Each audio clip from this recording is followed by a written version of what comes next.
பார்த்தீங்களா, இதுதான் என்னோட ஸ்டைலில் மோர் குழம்பு ரெடி ஆயிடுச்சுங்க. ஹலோ வியூவர்ஸ், இப்போ நான் வந்து மோர் குழம்பு பண்ண போகிறேங்க லஞ்சில். அதுக்கு நம்ம வந்து ஒரு மசாலா ரெடி பண்ணணும். பொடி மோர் குழம்புல மிக்ஸ் பண்ணுறது. 1 ஸ்பூன் மிளகு, 1 ஸ்பூன் ஜீரகம், 1 ஸ்பூன் உளுந்தம்பருப்பு, 1 ஸ்பூன் துவரம்பருப்பு. 1/2 ஸ்பூன் மிளகு, 1/2 ஸ்பூன் ஜீரகம், 1 ஸ்பூன் உளுந்தம்பருப்பு, 1 ஸ்பூன் துவரம்பருப்பு இது எடுத்து வச்சுருக்கேன். இதெல்லாம் இப்போ நம்ம வந்து ட்ரை ரோஸ்ட் பண்ண போகிறோம். வறுத்து அரைக்க போகிறேன். அது கூட பச்சை மிளகா, தேங்காய் இதெல்லாம் போட்டு அரைப்பேன். அரைச்சிட்டு சொல்கிறேங்க உங்களுக்கு.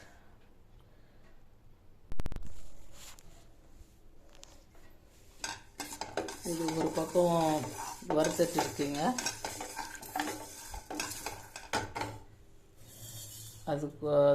அதுக்குள்ளே நம்ம கெட்டி தயிரில் கொஞ்சோண்டு மஞ்சத்தூள் போட்டிருக்கேன். மஞ்சத்தூள் போட்டு இதை நல்லா பீட் பண்ணிக்கணுங்க. தயிரை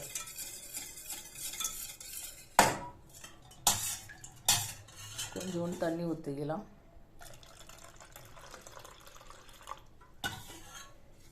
அந்த மோர் வச்சுருந்த பாத்திரத்தில் இருக்க தண்ணி ஊற்றுறேங்க.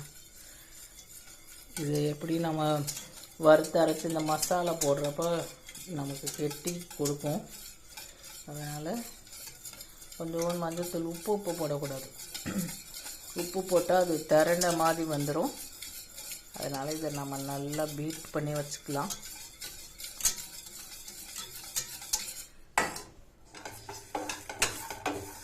இது இங்கே வறுத்துட்டு இருக்கீங்க.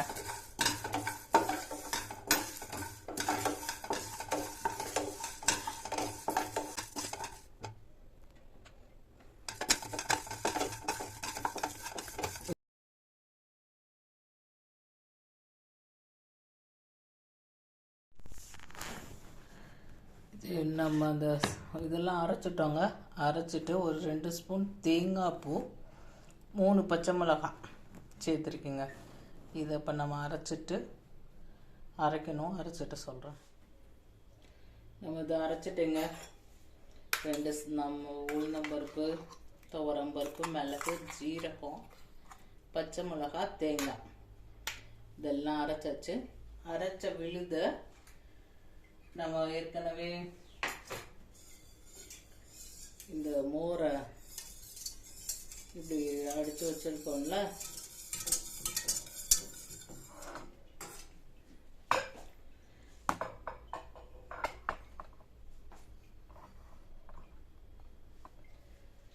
அது கூட இந்த அரைச்ச விழுதை சேர்த்துக்கணுங்க.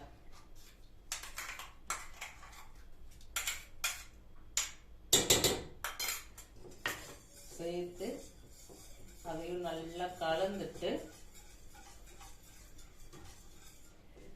இப்போதான் நம்ம அடுப்பிலே வைக்க போகிறோம். சிம்மில் வச்சு பண்ணிக்கோங்க. இதெல்லாம் ரொம்ப ஹீட்டானா அப்புறம் தெரிஞ்சு வந்துடும்.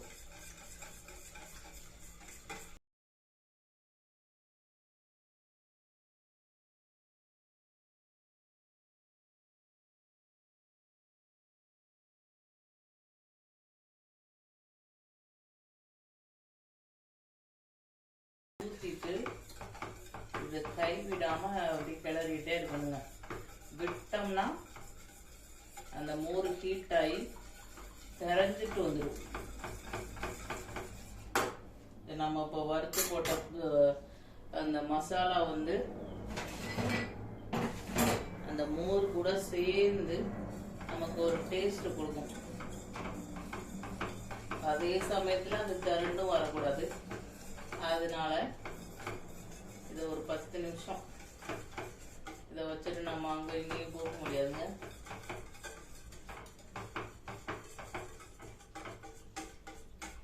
கிளம்பிக்கிட்டே இருக்கணும்.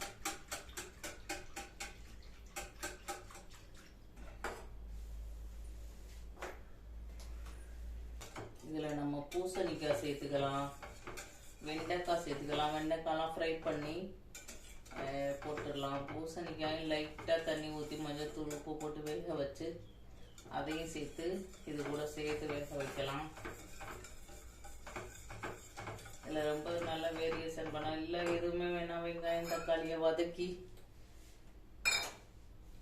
இதில் போட்டு வெங்காயம் மோர் குழம்பெல்லாம் பக்கோடா பண்ணி போடலாம். பக்கோடா, கடலைப்பருப்பு, இந்த மாதிரி நிறைய வேரியேஷன் நமக்கு தெரிஞ்ச அளவு பண்ணிக்கலாங்க.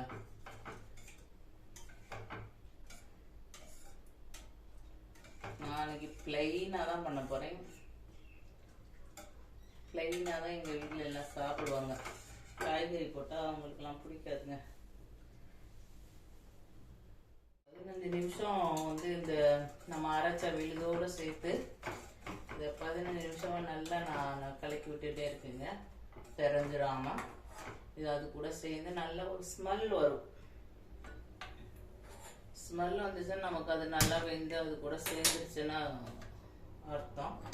ஒரு தாளிப்பு சேர்த்துலாம். அதுக்கு தாளிப்பு கரண்டியில் அன்றைக்கி தேங்காய் எண்ணெய் தான் வச்சுருக்கேன். தேங்காய் எண்ணெயில் தாளிக்க போகிறேங்க. எண்ணெய் சூடாகட்டும்.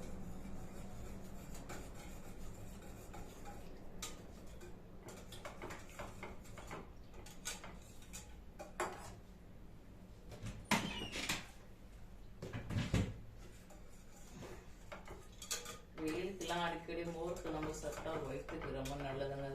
அதனால தான் நான் மிளகு, ஜீரகம் எல்லாம் சேர்த்துருக்கேன். சளியும் பிடிக்காது, வயிற்றுக்கும் ரொம்ப நல்லது. இப்போ தாளிப்பு கொடுத்துக்கலாம்.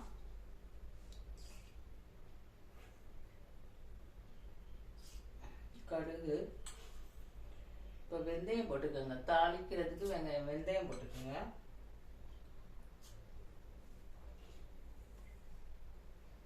ஜீரகம், தாளிப்புக்கு திருப்பி ஜீரகம் ஒன்று போட்டுக்கோங்க.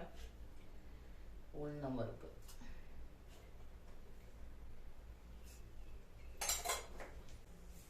ரெண்டு காஞ்ச மிளகா,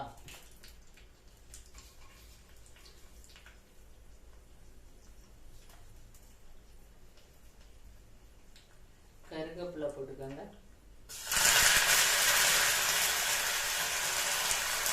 பெருங்காயம்,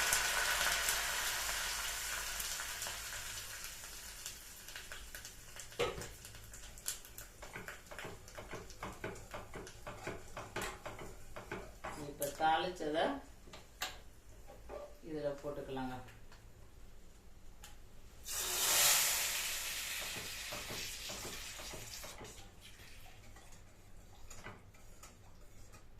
நான் இன்னும் கரண்டியே போடல, ஏன்னா இது கிளறிக்கிட்டே இருக்கு. நம்ம கரண்டி கூட போட்டுக்கலாம்.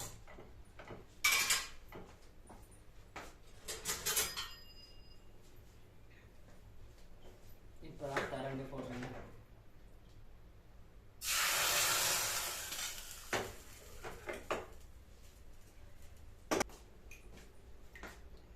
உப்பு இப்போதாங்க போடுறேன். லாஸ்ட்டில் இறக்குறப்ப தான் இப்போ போடணும்.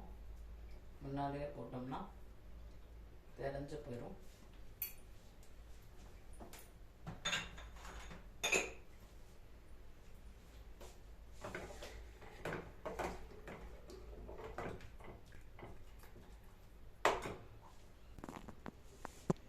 பார்த்தீங்களா, இதுதான் என்னோட ஸ்டைலில் மோர் குழம்பு ரெடி ஆயிடுச்சுங்க. இதில் சொன்ன மாதிரி நீங்கள் பக்கோடா பண்ணி போட்டுக்கலாம். பூசணிக்காய் சேர்த்துக்கலாம். வெண்டைக்காயை வறுத்து வதக்கி கொஞ்சம் மிளகாப்பொடி எல்லாம் போட்டு வதக்கிட்டு இதில் போட்டு இறக்கிக்கலாங்க. நான் அதெல்லாம் சேர்க்குறதில்ல, ஏன்னா சேர்த்தா எங்கள் வீட்டில் யாரும் அப்படி சாப்பிட்றது இல்லைங்க. ப்ளைனாக கொடுத்தா தான் எங்கள் வீட்டில் பிடிக்கும். அதனால் நான் ப்ளைனாக பண்ணியிருக்கேன். நீங்கள் உங்களோட வேரியேஷனாக பண்ணிக்கோங்க. ஓகேங்க, பாய், தேங்க்யூ. என்னோடய சேனல் பிடிச்சிருந்தால் லைக் பண்ணுங்கள், ஷேர் பண்ணுங்கள், சப்ஸ்கிரைப் பண்ணுங்கள். பாய்ங்க.